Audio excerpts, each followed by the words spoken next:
Hi friends, welcome to SKYS. ఈరోజు చాలా రుచిగా ఉండే ఫూల్ మఖానా గ్రేవీ కర్రీని చేసి చూపించబోతున్నానండి. చాలా బాగుంటుంది. చపాతీ, పూరి, రోటీ దేనిలోకైనా పర్ఫెక్ట్గా సెట్ అయిపోతుంది. ఒకసారి ట్రై చేసి చూడండి. ప్రాసెస్ కూడా చాలా సింపుల్గా, క్విక్గా అయిపోతుంది. ఇక ప్రాసెస్లోకి వెళ్ళిపోదాం.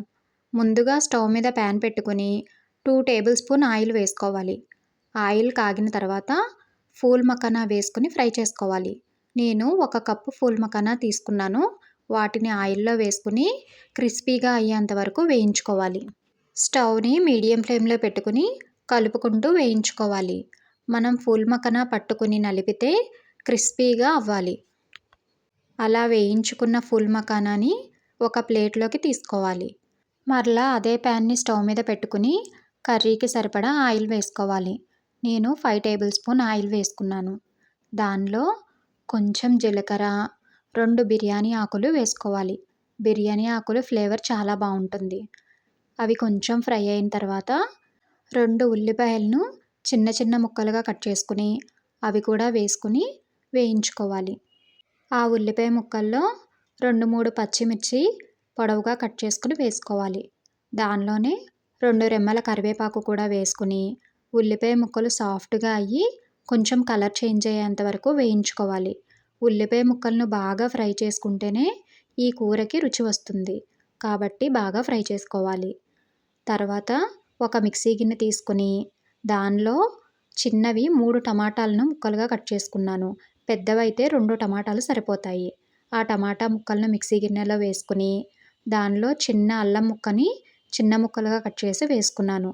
దానిలోనే కొన్ని వెల్లుల్లి రెబ్బలు, అలాగే 1 ఇంచు ఎండు కొబ్బరి ముక్కను తీసుకుని చిన్న చిన్న ముక్కలుగా కట్ చేసుకుని వేసుకున్నాను. దానిలోనే 4 బాదం పప్పులు చిన్న ముక్కలుగా కట్ చేసుకున్నవి, అలాగే 10 జీడిపప్పు పలుకులు, 1 స్పూన్ గసగసాలు కూడా వేసుకుని మెత్తగా పేస్ట్ చేసుకోవాలి. చాలా ఫైన్ పేస్ట్గా చేసుకోవాలి. అప్పుడే గ్రేవీ కన్సిస్టెన్సీ చాలా బాగా వస్తుంది. ఇక్కడ వీడియో క్లిప్లో చూపిస్తున్నట్టుగా పేస్ట్ చేసుకుని పక్కన పెట్టుకోవాలి. అలాగే ఒక గిన్నెలో కమ్మటి పెరుగుని 4 టేబుల్ స్పూన్స్ తీసుకున్నాను. ఆ పెరుగుని చాలా స్మూత్గా అయ్యేంత వరకు బీట్ చేసుకోవాలి. ఆ పెరుగులో 1/2 టీ స్పూన్ పసుపు, కర్రీకి సరిపడా సాల్ట్, అలాగే 2 స్పూన్స్ కారం. సాల్ట్, కారం ఎవరి టేస్ట్కి తగ్గట్టుగా వారు వేసుకోవచ్చు. దానిలోనే 1 teaspoon garam masala, 1/2 teaspoon జీలకర్ర పొడి, 1 టీ స్పూన్ ధనియాల పొడి కూడా వేసుకుని ఆ పెరుగులో ఆ మసాలాలన్నీ బాగా కలిసేలాగా బీట్ చేసుకుని కలుపుకోవాలి. మసాలాలన్నీ పెరుగులో బాగా కలిసిపోయిన తర్వాత ఆ గిన్నెని పక్కన పెట్టుకోవాలి. ఇప్పుడు ఉల్లిపాయ ముక్కలు బాగా ఫ్రై అయిపోయాయి. ఇలా బ్రౌన్ కలర్ వచ్చేంత వరకు ఫ్రై చేసుకోవాలి. అలా ఫ్రై చేసుకున్న ఉల్లిపాయ ముక్కల్లో ముందుగా చేసుకున్న టమాటా ముక్కల పేస్ట్ని వేసుకుని ఒక్కసారి బాగా కలిపి మూత పెట్టుకుని ఉడికించుకోవాలి.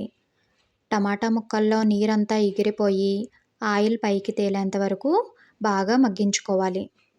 టమాటాలు, కొబ్బరి, అల్లం, వెల్లుల్లి అన్నీ పచ్చివే వేసాం కాబట్టి పచ్చివాసన పోయేంత వరకు ఆయిల్ పైకి తేలేంత వరకు వేయించుకోవాలి. అలా ఆయిల్ పైకి తేలేంత వరకు వేయించుకున్న తర్వాత మనం కలిపి పెట్టుకున్న పెరుగు మిశ్రమాన్ని వేసుకోవాలి. టమాటా పేస్టు, అలాగే ఈ పెరుగు మిశ్రమం అంతా వేయించుకునేటప్పుడు స్టవ్ని మీడియం టు లో ఫ్లేమ్లో పెట్టుకుని మాత్రమే వేయించుకోవాలి. జీడిపప్పు, బాదం పేస్టు వేసాం కాబట్టి అడుగు పడుతుంది. కలుపుకుంటూ వేయించుకోవాలి. ఆ పెరుగు మిశ్రమం కూడా వేసిన తర్వాత కలిపి మూత పెట్టుకుని ఉడికించుకోవాలి. ఇలా ఆయిల్ పైకి తేలేంత వరకు మధ్య మధ్యలో కలుపుతూ వేయించుకోవాలి. తర్వాత గ్రేవీకి సరిపడా వాటర్ని వేసుకోవాలి. నేను 1 గ్లాస్ వాటర్ వేసుకున్నాను. వాటర్ వేసిన తర్వాత బాగా కలుపుకొని మూత పెట్టి వాటర్ బాయిల్ అయ్యేంత వరకు ఉడికించాలి. ఇలా వాటర్ బాయిల్ అవుతున్నప్పుడు ముందుగా వేయించుకున్న ఫూల్ మఖానాని వేసుకోవాలి. ఫూల్ మఖానా వేశాక ఉడకడానికి ఎక్కువ సమయం పట్టదు. అవి త్వరగా సాఫ్ట్గా అయిపోతాయి. కాబట్టి ఫూల్ మఖానా వేసుకుని ఉప్పు, కారం చెక్ చేసుకుని సరిపడా అడ్జస్ట్ చేసుకోవాలి. అలాగే దానిలో 2 స్పూన్స్ కసూరి మేతిని వేసుకోవాలి. కసూరి మేతిని కొంచెం వేడి చేస్తే పొడి పొడిగా వస్తుంది. కసూరి మెతి వేసుకుని, దానిలోనే కొంచెం కొత్తిమీర తరుగును కూడా వేసుకుని, ఒక్కసారి బాగా కలిపి గ్రేవీ కన్సిస్టెన్సీ చూసుకుంటూ దించేసుకోవాలి. గ్రేవీ పలచగా ఉన్నప్పుడే దించేసుకోవాలి. చల్లారిన తర్వాత చిక్కగా అయిపోతుంది. అంతేనండి, phool makhana gravy curry ready అయిపోయింది. మీరు కూడా ఇలా ట్రై చేసి మీకెలా వచ్చిందో కమెంట్ చేయడం మాత్రం మర్చిపోవద్దు. వీడియో నచ్చితే చిన్న లైక్ ఇచ్చి ఛానల్ని సబ్స్క్రైబ్ చేసుకోండి. Thank you.